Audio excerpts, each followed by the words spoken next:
Welcome back to the latest episode of It's All Been Trekked Before. In this episode, the gang looks into Charlie X. Who is the mysterious Charlie X? Why does he wear those clothes? And why doesn't Kirk have a shirt on again this episode? Also, while you're listening to that, after you're done, go check out some of the other things on the IABD Presents.com network, such as Dirty Story Night. Again, it's another one that it sounds like what it is. It's a bunch of dirty stories that are performed at night. But they've been captured here for you. Give them a listen. They're not safe for work. They're probably not safe for your mom, but you'll dig them. You'll laugh. You might get offended. You might get turned on. Again, that's why you don't listen to them at work, unless you work from home. That's the Dirty Story Night. Check that out. Also, another new thing we've got is the Quarterly Book Club. That's another one of the new things, and that's also being held by our own Samantha Stark. And the book they're reading right now, The Woman in Cabin 10 by Ruth Ware. I know nothing about it, but you should check that out, and you can catch up. But they're doing it quarterly. That's the January to March book, so you got time to catch up, especially if you're a fast reader. But before you read that, listen to this, the Charlie X episode of It's All Been Trekked Before. Welcome to another episode. We have our normal panel of Amanda, Stephen, and Jim. And now we also have joining us Keith. Mr. Keith Jackson. Before we get real into Charlie X, is there something about Mantrap you really wanted to say that you didn't get to say? well, the sexism, and which you pointed out was the biggest thing. Also, I agreed with you guys on DeForest Kelly. Just, I was kind of impressed, like, how much depth there was to that episode.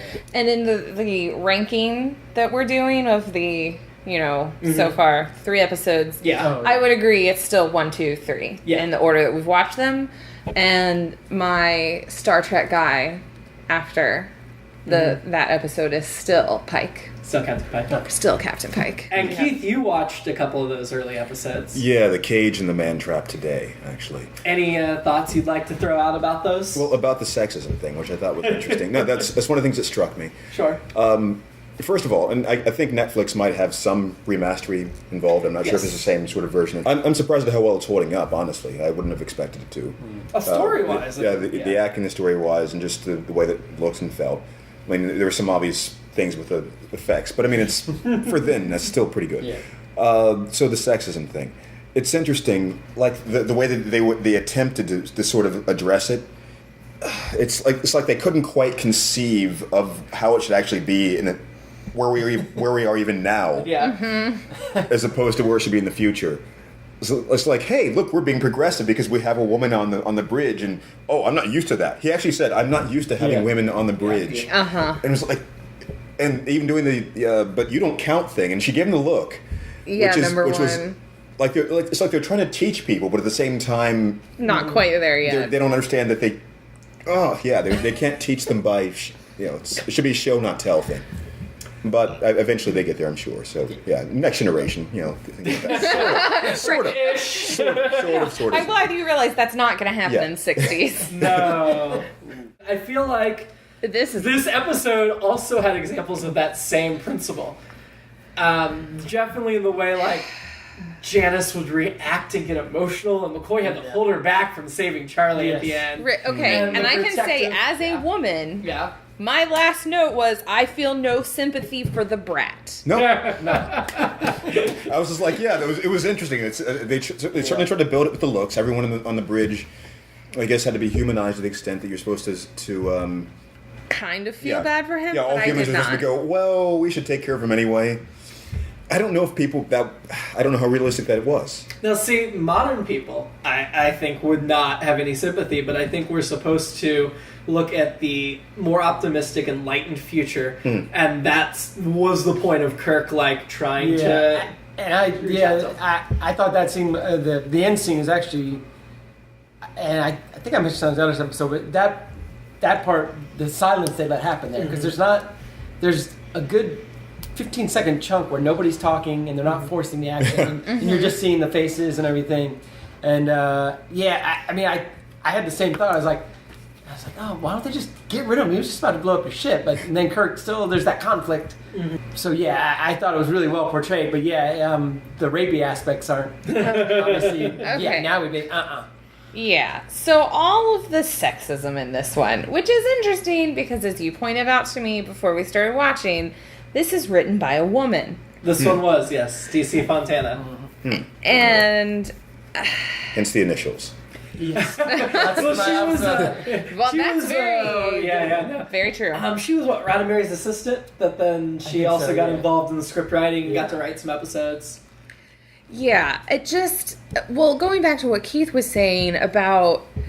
they're sort of trying to teach you about sexism, but they're not fully there. Yeah. Because even in the way that Yeoman Rand is, like, going to Kirk to be like, no, really, this is inappropriate. And he even gets this kind of smirk like, oh, it's just boys being boys. Mm-hmm. And that, to me, is like, okay, here is a woman that's trying to go, no, that is not all right. Mm-hmm. And first of all, she should have, like, smacked the kid the first time when he slapped her ass.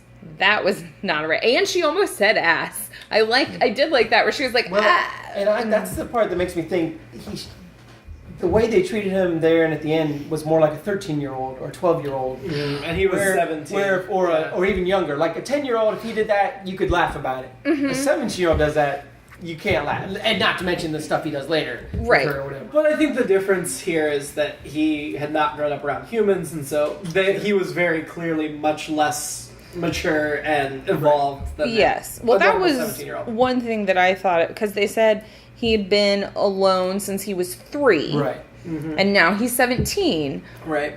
Well, his behavior in many ways is basically a 3-year-old throwing a temper tantrum the whole time. Yes. Whether it's like, I'm in charge of the ship now, Captain. I'm going to sit in your chair. Yeah. Like, everything is stuff that, you see 3-year-olds do. Or even the, like, I'm going to give you an angry face. Except when regular 3-year-olds give you an angry face, you don't disappear into non-existence. Well, here's somewhere where our modern, if this was written today, they said he was raised by a computer, he got to talk to the computer. In their days, the computer would just respond very normally. We've already got computers with personality. Yeah. We would have a computer that trained that boy and then not let him be a brat. Yeah. I think if that was a visioning today, 300 years in the future. Yeah. Not let him be a brat. I think it would require a certain level of AI and social interaction that I don't think a computer would be capable of. At least we hope not. No, I mean, seriously. There's certain kinds of ways that you have to bounce off another person, or many different kinds of people before you can even be trained to understand how that would work. Right. Like Siri may be, programmed to be cheeky to certain questions, but it's not as though Siri is really thinking. It's just a computer program. Yeah, but this is only 2016. We're looking at Star Trek 300 plus years in the future. But I'm afraid if AI got to that point in that future, that wouldn't be the future. We'd be looking at Terminator instead. You people and your pessimistic outlooks, that's against what Star Trek stands for. No, but that's what I'm saying is we'll get to those episodes later. Like, I like that Star Trek is optimistic, but I think part of that is because their technology at that point is not buttons and dials. Yes. And that envisioning. So do you think they purposely made sure to halt their technology so that they can get to this future? I don't know. I mean, it's you still see. I mean, they show the times essentially. I mean, there's still things they can't quite conceive of being possible technologically, even though they're saying, "Oh, this is futuristic."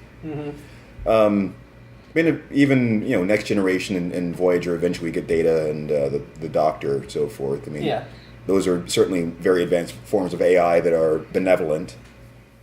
But anyway, we're probably getting off track for the.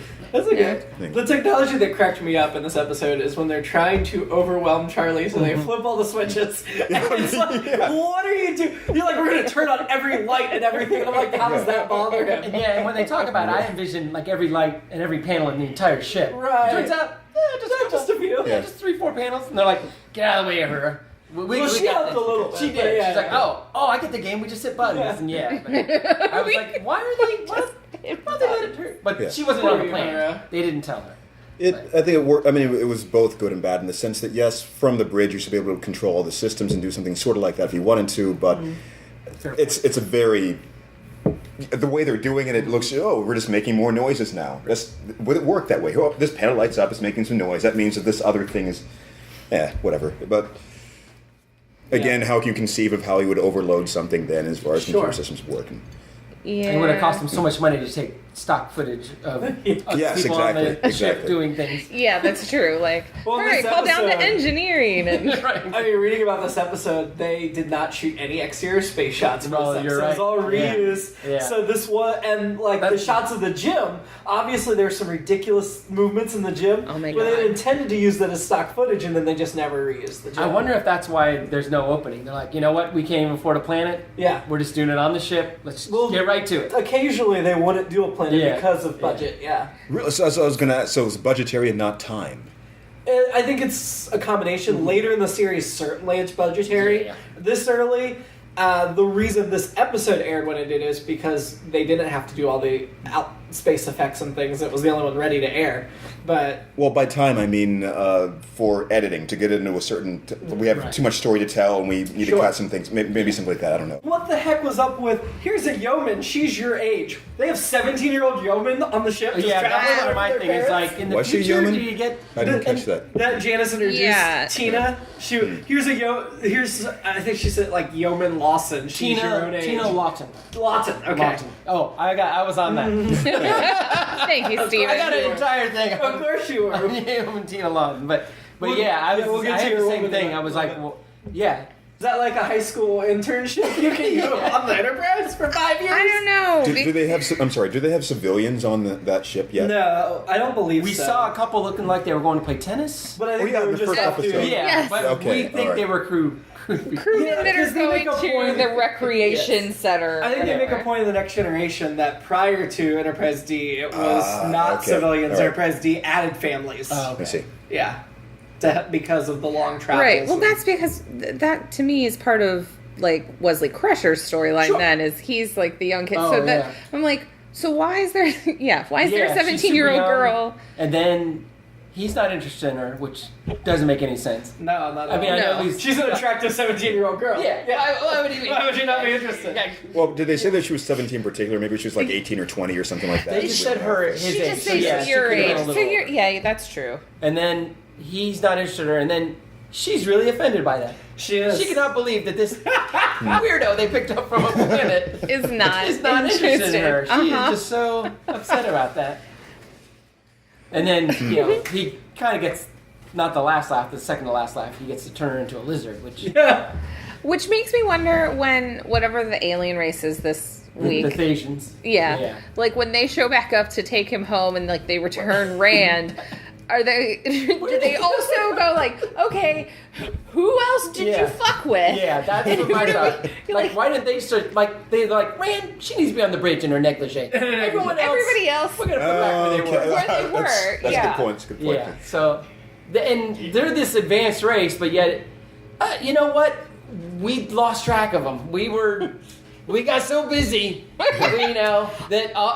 we didn't know he was gone. Who's got Charlie? Even this advanced race. where did the only corporeal being on the entire planet go? Didn't you have him? No, I thought you had him. Oh, jeez. Okay, so Again. So let's talk about how incredibly creepy that Charlie is. The date rape. The date rapist.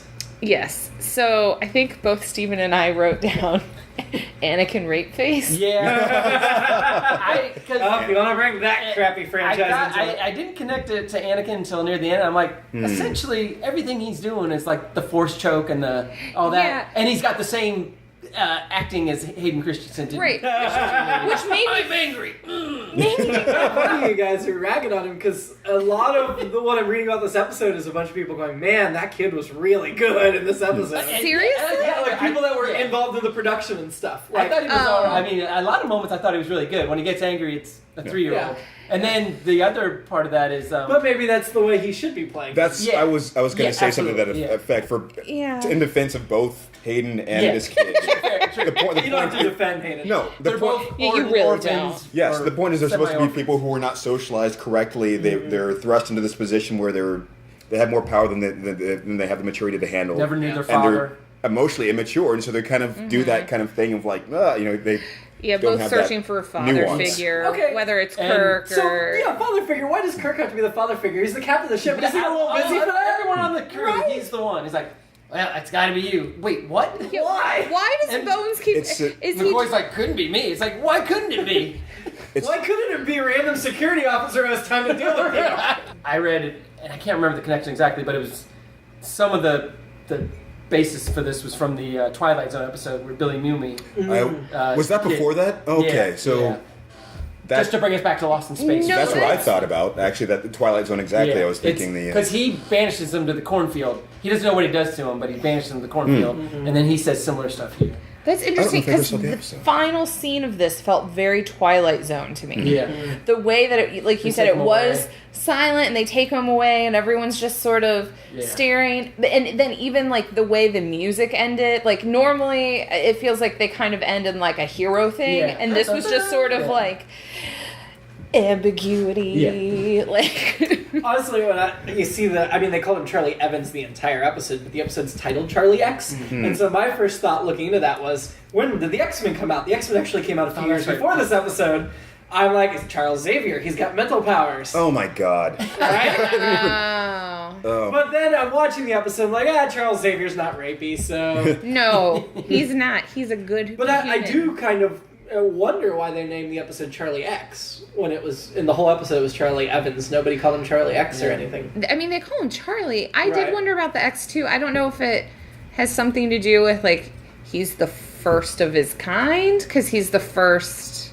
Oh, yeah. Well, he'd be the 10th, Human. the 10th one that they've Speaking tried of X, I like throw that in it was literally a Deus Ex Machina. Yes! they show up. I was like, and then of course we'll revisit this in later episodes as well. Not unexpectedly, but yeah, I was like, oh yeah, because I forgot what happened at the end. I was like, how did it? Oh, there it is. There. Okay, that's how they get out. Yeah. That's Yeah. how they got out. Yeah, there really wasn't any other thing they could do at this point. He also reminded me of like a homeschool kid who's never been socialized before. Right. Yep. Yes. We all knew someone like Yeah. that in college that never was like socialized. Then suddenly is like, "Are you my friend? I really like you. I like." I said I like you. And the creepy smile, I don't know. That just reminded me of Yeah. a kid I went to college with. Oh, That smile. I also thought that Charlie, because he's like, you shouldn't have laughed at me, and like all this stuff, I was like, oh, he'd be best friends with Carrie. Carrie, Yeah. somebody we know? Carrie? No. Carrie, the character Stephen from King. Stephen King. Oh, okay. Yeah. Because that was another thing. They Is could go to prom together. Twilight Zone. This also felt like very Stephen King-esque, but this Yeah. was long before he was Right. writing. But He was probably influenced by it. oh yeah, I'm sure. There's something I want to say about the rapiness, which we keep yeah, throwing sure. around We the keep- term. Yeah, let's keep talking about the rapiness. Yeah. I feel, That's fine. I feel like that might be a slight overstatement, in the sense that for what the kid is doing, he doesn't understand being sexually mature would even entail. Yeah, but he He doesn't just wanted to understand be with her. spatial boundaries. Right, but there's what I was going to say. Yeah, He's a close talker. remember how I said Kirk? I probably could have done a better job of explaining the butt slapping thing. I think Yes. I feel like if he had thought through how to explain what free will was, what those kinds of sexual boundaries were, maybe they could have headed some of that that's a off. fair point. The whole first half of this episode just felt like, okay, who wants to give him the sex talk? Okay, it's sex talk time. Who's Yeah. gonna give him the sex? You give him the sex talk. No, you give him the sex talk. But why is Kirk so bad at the sex talk? Yeah.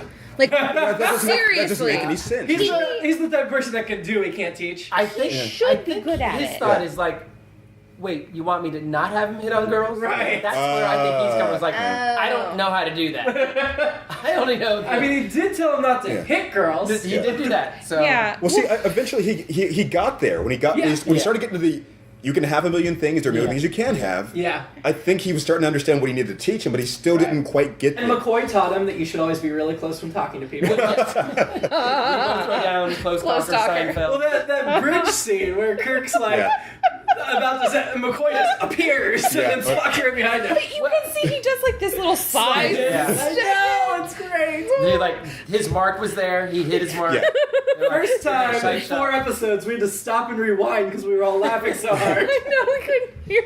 And there's that thing on the bridge where it's like some conversations like, we're talking way over here, so they can't hear us over there. And other times it's like, no matter where you're on the bridge, they can hear you. And apparently Janice has a switch in her room that like lets her talk to the bridge at any time. I guess everyone must have that. They must just in case someone's trying to rape me, I better here's my rape switch. So how many times does that switch accidentally get hit in the middle of lovemaking? That's what you have instead of a rape whistle That's what I was gonna say. in 300 years. Rape whistle. Yes. That's exactly It's like the blue box on campus. You hit the button. Yes. What was up with the pink negligee? All right, I've got like 6 notes about fashion on this episode. Not just that, but I've got lots of notes about fashion. Yeah, I know he's only 17 or 3 or whatever, but to be fair, if he shouldn't have walked in on her, but I'd be dumbstruck if I walked in and she was like, wow. I'd immediately run right out the door because I wouldn't know what to do. Because you're not a creeper. Exactly.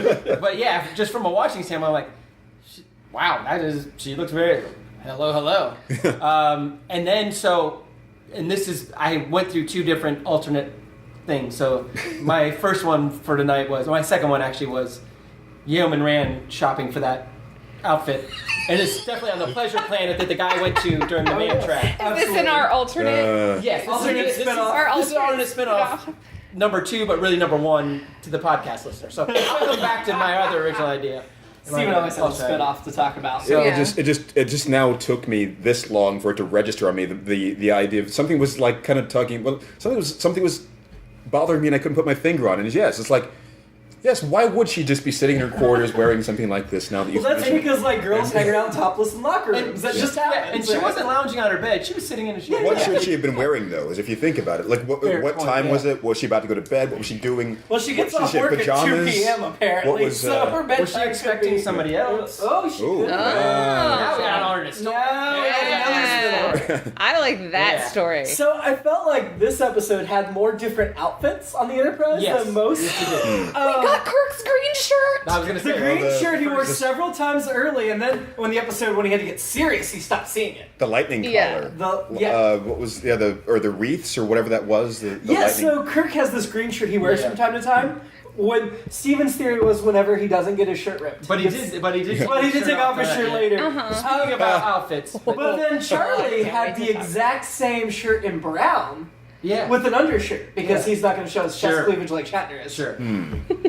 But there's a brown wraparound with the same thing. He's trying to emulate Kirk because he's that could be. idolizing And I thought there was one spot where he's talking to Charlie and he's in his usual shirt, and then when he gets to the bridge, he's in the wrapper. Yes. So he was in the early parts of this episode. I noticed every time he was on the bridge, he's in the wraparound. Every time he was off the bridge, he was in the yellow. But then later in the episode, of course, when things got serious, he just stayed in the just stayed in the Yeah, before he had time to change. Am I going to the bridge? Hang on a sec. I gotta change into my casual shirt. It's not a continuity error at all. Well, and then I liked. It is. I know, but whenever I bring up errors like that, your face always freezes for half a second. Yes. I've got an entire book of all the errors in Star Trek that I've read cover to cover. No, I like McCoy. We see this many times, but McCoy's got the short sleeve version of the uniform. Yeah. And I'm like, if I were on that ship, I would want the short sleeves. Yeah. And he's rocking the hairy arms. Yep. Why is that, though?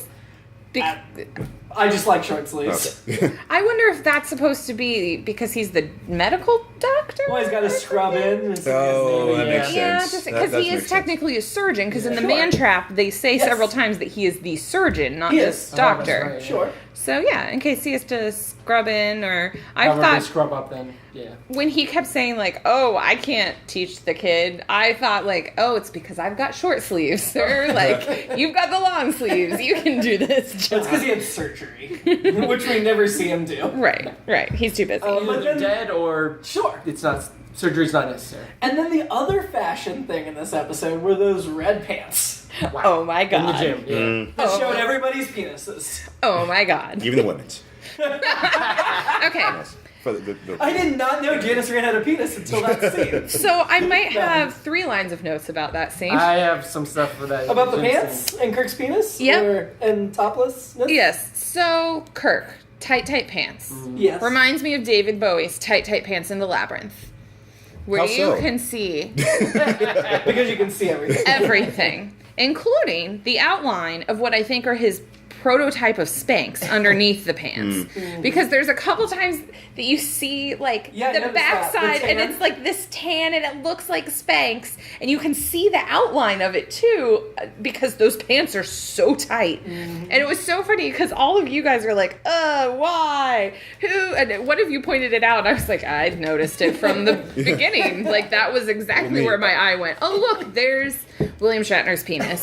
I always tune it Must've out been somehow, cold, and I don't man. understand how I do it. As I said, Marianne always goes, "Look at that!" Like what? Oh, I just Marion somehow. wife for the podcast listeners. Yes. Yeah, it's the same way you guys will be like, oh, boobs, you know. Sure. Well, I mean, I come on. don't know if I do that either. It's just kind of.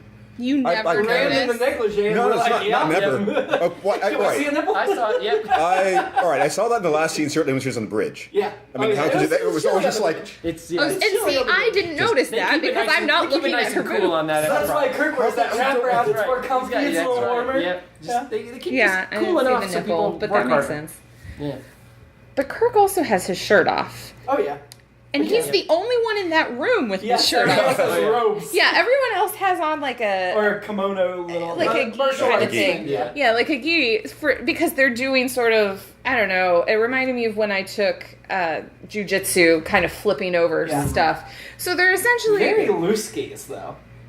Very what? Loose skis. Like Oh. they should have been tied a little tighter. I think. Maybe the not. acrobatic stuff they were doing. But he's the only one who's like, I don't need a gi. And it made me wonder, like, in wardrobe, did he originally have one? And he was like, no, I'm William Shatner. Like, Probably. I'm going to be... You know what? I lost it. Yeah. And They- the shirt. Oh, I Let's just accidentally film ripped this. it. Yeah. I'm sure the behind the scenes reason is probably because yes, he did want to show his chest. Yes. I think there also might be some indications of like different experience levels, and I don't really know that well, but I mean I know there's different kinds of holds and you would do that involve gis or do not involve them, and And sometimes. you know they were gonna have Rand in her negligee. They're like, "Come on, something for the ladies." Yeah, Well, hey, he was pretty we just sweaty, needed like, those he, pants. He may have been exercising for a Well, while, so yeah. maybe he got hot, took it off. That too. I like that we got to see him practice the shoulder roll, so Yeah. that it's well established every time he does it. Like he practices that. I was gonna say, I think we saw that in Where No Man's Gone Before. Yeah, exactly. Yeah, exactly. So you know, and he tells Charlie, he's like, "You just can't." He doesn't say specifically, but you can't just start shoulder rolling. You gotta learn.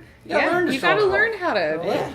And now How the to two fall. guys doing the fight on the other side With the With the Q-tips? Q-tips. the most uninspired fight I've ever seen. Oh, I God. feel like We're those not guys into got it. drunk and we're like, "Hey, we should go down.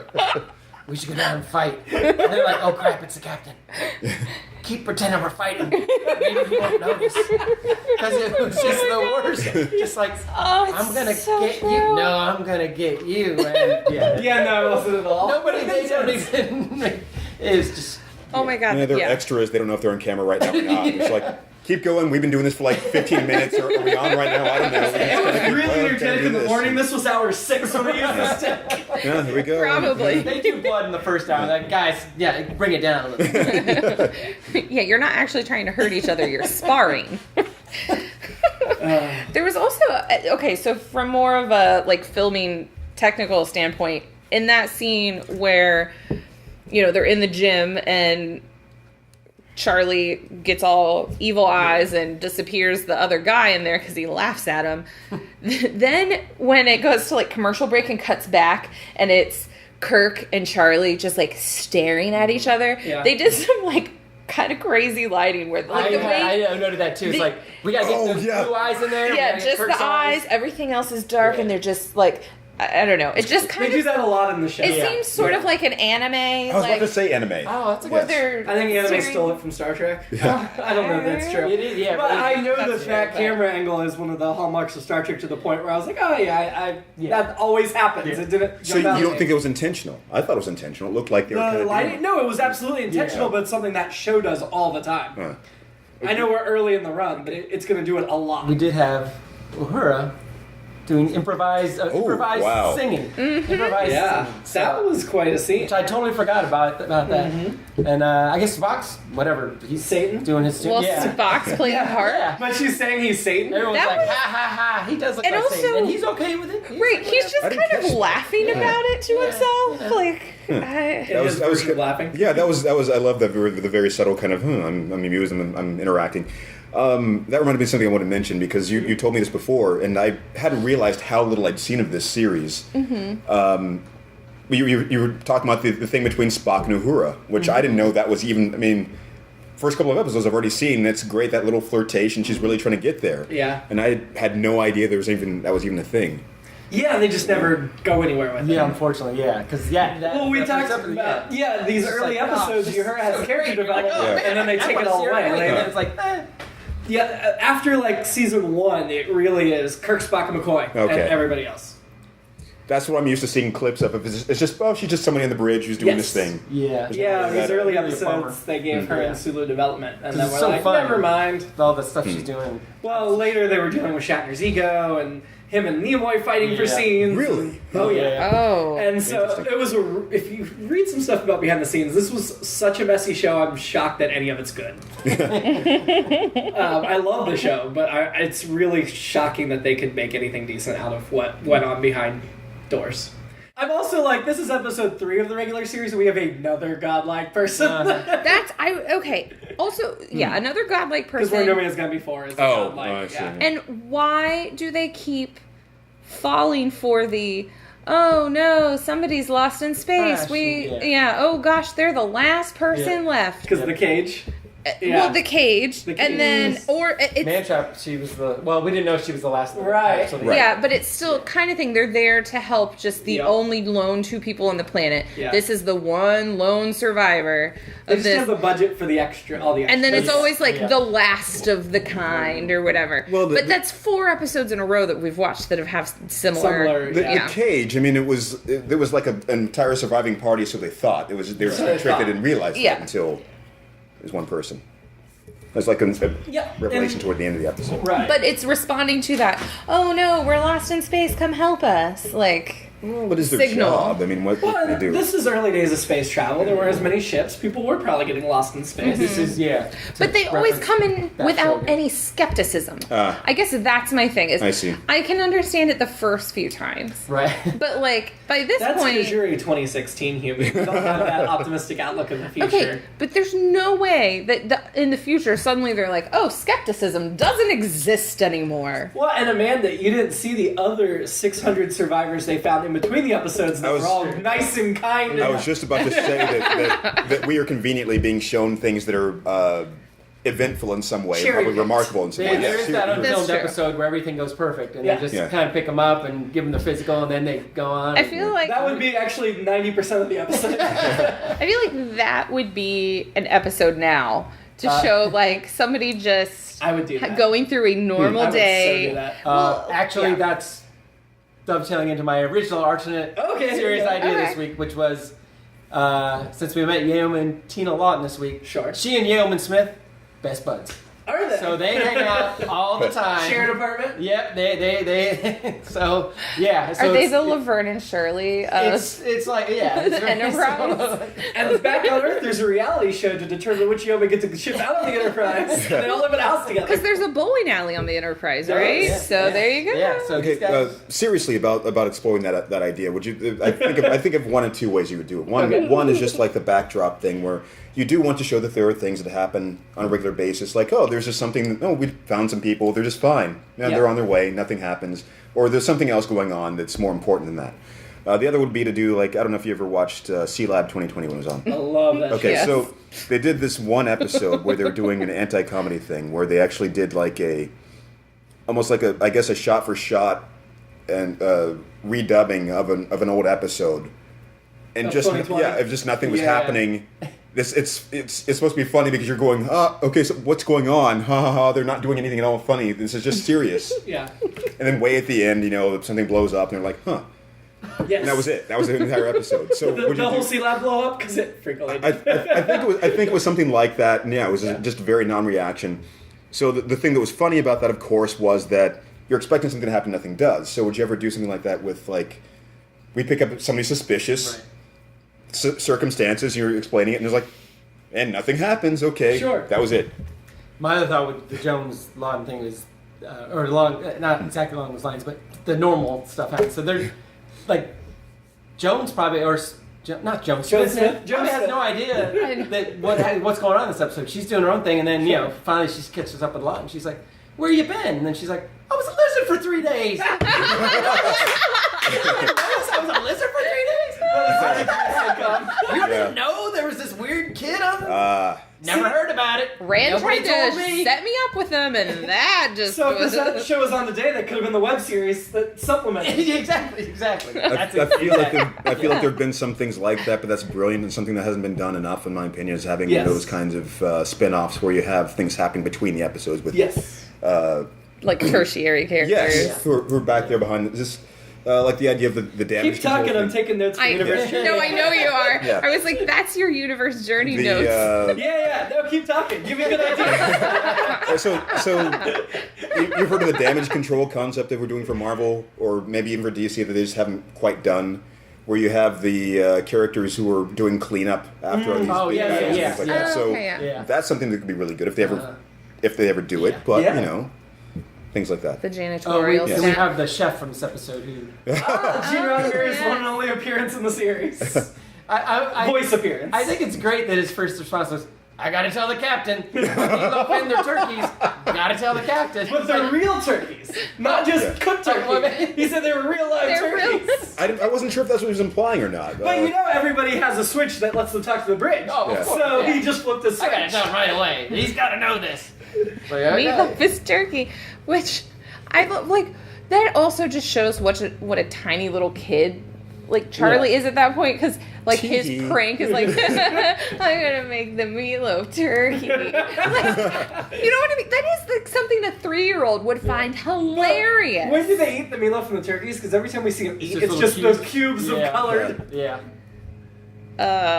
Maybe it was a different color. I don't know. I guess in my head, I thought of this like this episode of King of the Hill, where Hank's idea of a prank would be like, what we should do is take his car and fill it up with gas and return it to him. He's gonna be like, hey, how did this happen? So it's like, they've got meatloaf. I'm gonna give him like a turkey dinner. That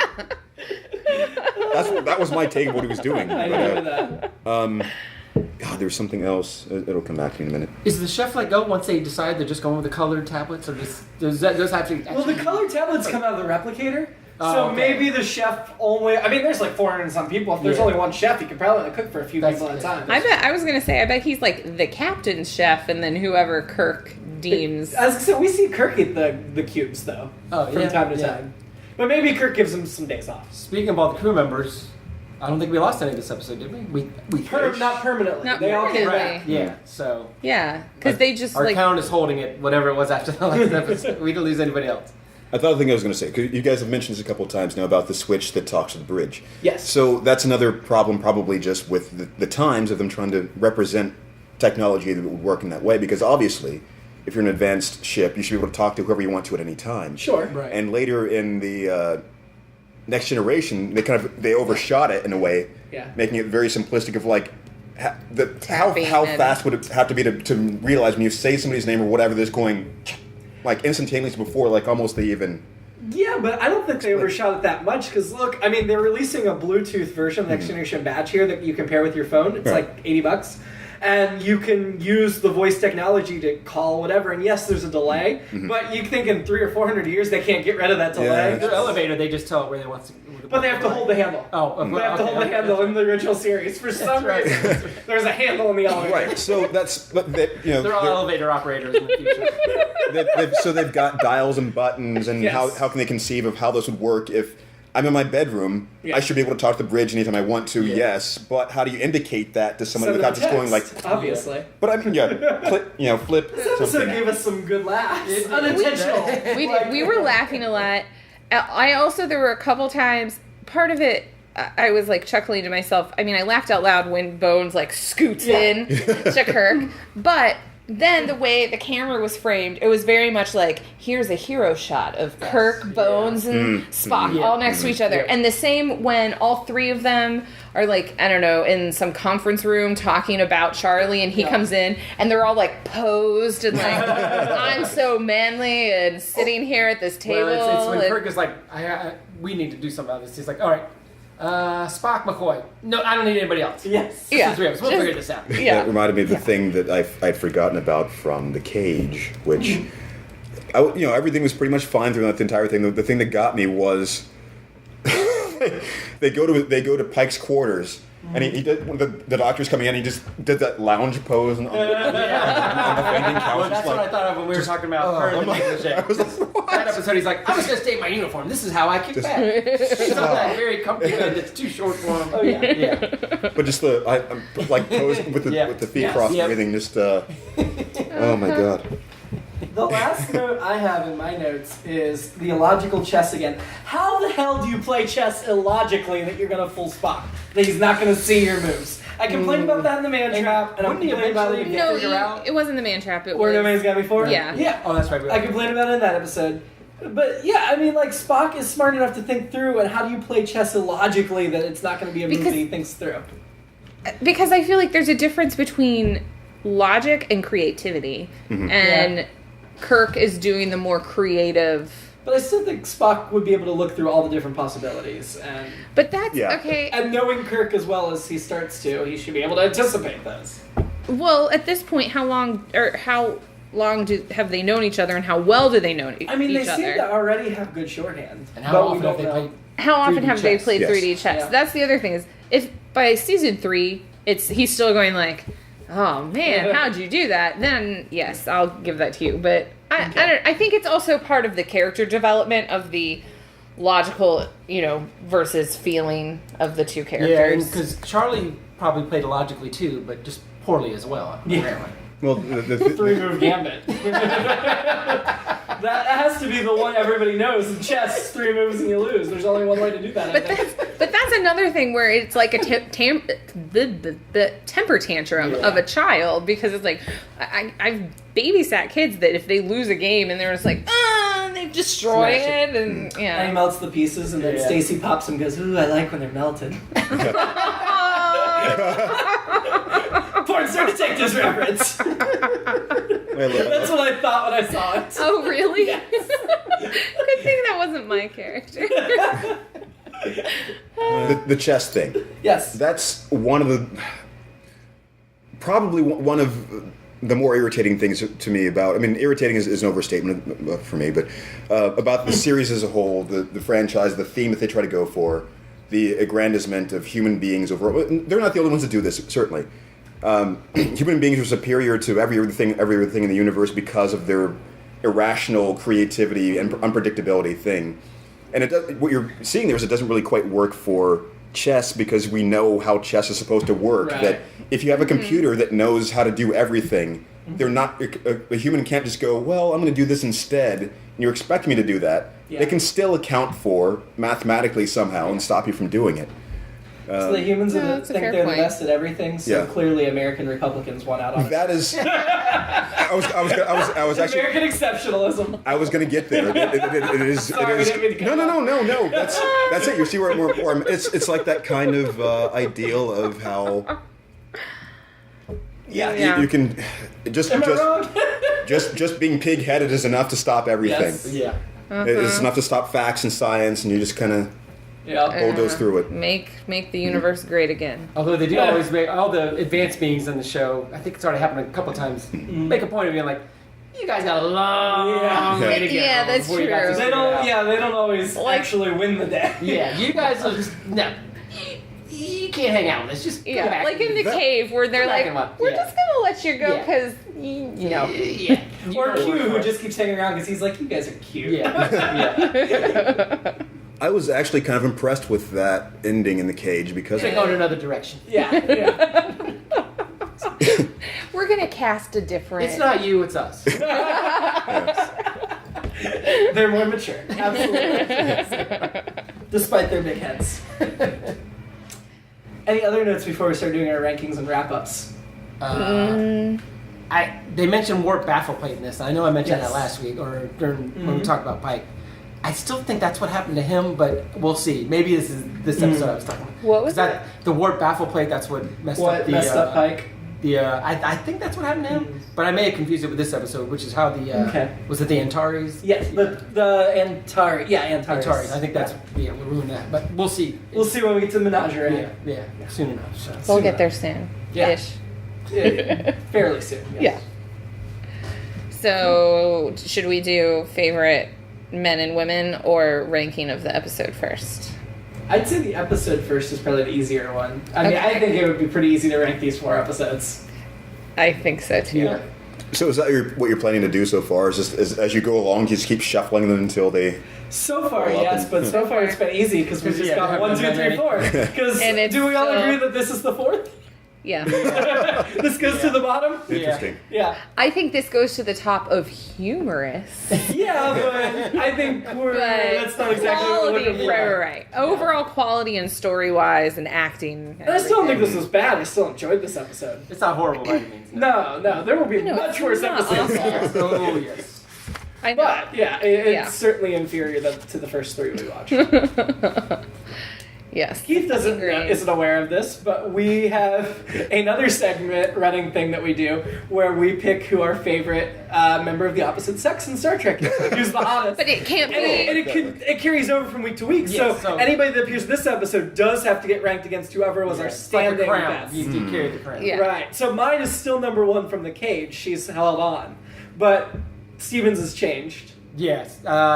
It's still Sally Kellerman. From Where No Man Has Gone From Where No Man Has Gone Before. Yeoman Lawton, who knows? It could have been. It could have been. It was so we the woman that could have been. We barely got to know her. And I am still holding on to Pike. Charlie didn't knock Pike out for you? No. Nope, didn't quite. Not quite. What about the guy laughing in the gym? The guy. Sam. Sam, yeah. No. But the chef, his voice is pretty sexy. Real turkeys. No, I'm still holding on to Pike. Okay. Yeah. Did we really even have much to choose from in this episode? I mean, there was the If we're looking girl? at women, we've got Yeoman Lawton. Yeah. And The girl- the old without a Yeoman. face. Yeah, and then Yeah. the young Oh, yeah. Yeoman that turned Yeah. into an old Yeoman. I thought that was the cruelest of all of his. Did she even say hi? And we Yeah, had the she was lizard. nice. The lizard was pretty hot. That's yeah. The faceless woman too. Yeah. Yeah, the faceless woman. There was some. The girls in the gym that were working out. Yeah. Oh, okay. Yeah. Oh yeah, doing No, well, cartwheels and that's Oh, a that's tough right. So for some reason, through that narrow doorway. Yeah, I was. And the one girl does and comes up with a big smile, like she's at the Yeah. Olympics, like 2264 Olympics on Yeah. Rigel 4 or whatever. Yes. Yeah, I'll hang on to number 1. So, Keith, who is your woman of Star Trek so far, from what you've seen of these early since you haven't episodes? seen No Man's Land. No Man's Land. No, no, we're I No Man's probably Gone would before. have to go for Vina. Okay, as far that's as that fair. goes. Which Vina? Well, there's several versions of. Oh, are you talking about like, all right, when she first shows up? I would Okay. say. Yeah. Can't survive God, for Vina. Greenskin maybe. I don't know. That's the whole Greenskin's thing with pretty the. hot. Yeah. But honestly, for me, I'd say the Camp Survivor edges out Greenskin because it's just more authentic. She doesn't Yeah. seem as comfortable in the slave girl. Right. Oh, All right. So we all have our people for we now. have our people. Although McCoy and those hairy arms, it's too bad main characters were taken On the out. subject of the appeal of Uhura. Sure. That's something I grew up just sort of hearing about, certainly. And so, again, just seeing shots of her sitting at a terminal, kind of turning around and saying something. This is the first time I've really got a chance to see her in Yeah. action, just the dynamics. She's great just- when yeah. she's in action. Yeah.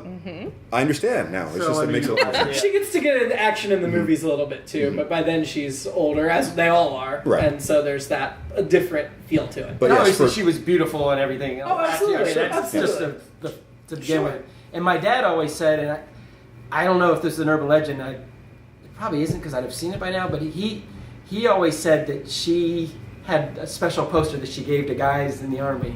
Really? Yeah, that was much more revealing. But he never saw it. He just heard tell. She didn't do the naked dance until Star Trek V. Oh, that's true. Yeah, She does the naked palm dance in Star Trek yeah. V. Huh. Oh, I don't remember that because I When watched she's it as well a into her middle age. But I'm thinking I haven't seen that since I was a kid, and that was probably one of those that my parents were like, "Look away." No, they don't show anything because it's Star Trek, but it was a hot dance. It's also my. I don't care how old parents she in the was, 90s, it was hot. So. You'll see when we get there. Do we need to say goodbye? We don't have to, but if you want to, I can add. Goodbye. Bye. Bye.